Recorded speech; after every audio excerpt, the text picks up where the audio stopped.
I'm gonna give you the quick rundown of the stuff. I just don't have time to record right now. So I left off with MacArthur being fired by Truman. Basically, he was questioning the idea of a limited war. There is this very important concept in American law and government that the civilians control the military, not the military controlling the civilians. So therefore, the president is the commander in chief. Truman doesn't want World War III. He doesn't want a future atomic war, though MacArthur is fired. Public opinion does back MacArthur. He comes back to a hero's welcome. There's parades for him. Many people are accusing Truman of being soft on communism, especially Republicans. He's looked at as an appeaser in some circles, and this is going to fuel the fear on the home front. Truce talks began in July 1951, but they're going to drag on for 2 years, and a big reason is prisoners of war. There were a lot of people, North Koreans that were in South Korea. There were South Koreans that were in North Korea, and they just couldn't come up with a agreement that both sides would agree to. And the war will finally end not during Truman's administration, but during Eisenhower in July of 1953.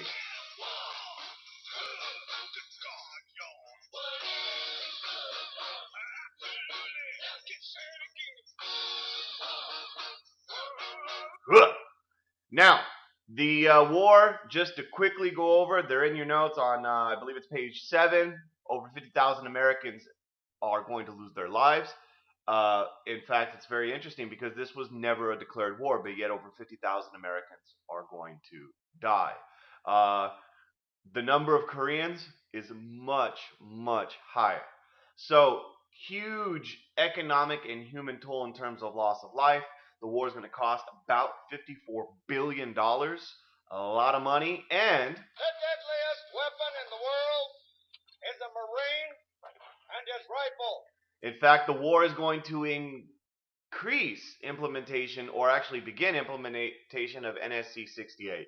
And a big factor is now there is a justification for this increase in spending. To give you an idea, it's in the notes, 13 billion to 60 billion in a matter of 3 years in terms of defense spending. The United States is also going to be expanding its commitment in Asia. We're going to increase our amount of money we give to Taiwan as their anti-communist to the Chinese. We're going to increase the amount of money we're giving to the anti-communist forces in Vietnam, to be continued. We've got a job to do. Let's go police the world. In reality, containment is becoming global. The United States is going to play an increasingly large role, like I said, in Vietnam, in Taiwan, in protecting South Korea during this period of time. Containment has become global. It starts off in Europe with Greece and Turkey and isolating Eastern Europe, the Marshall Plan, so on and so forth. Now we have the U.S. being involved in places like Korea and Vietnam. Houston, we have a problem. It also sets a very dangerous precedent, and that is this idea of an imperial presidency. During the Cold War, the powers of the president are going to dramatically increase. Presidents like Truman, Eisenhower, Johnson, Kennedy, Nixon are going to be doing things without the approval of Congress, including declaring war without declaring it. There's a lot of other factors. Read about them in your book. Korea today still technically is in a state of war. They are having a ceasefire. There is a truce line. The Koreas are still divided at the 38th parallel. South Korea has prospered quite nicely. North Korea continues to be isolated. You hear about it in the news, trying to acquire weapons and mass destruction and whatnot. So you can go to the DMZ, the demilitarized zone, in between the two Koreas. It's a really interesting place. Because YouTube only lets me give you 15 minutes at a time, I'm gonna just quick. They've discovered tunnels underneath the DMZ throughout the 60s and 70s. North Korea tried to create tunnels into South Korea to potentially have a surprise attack.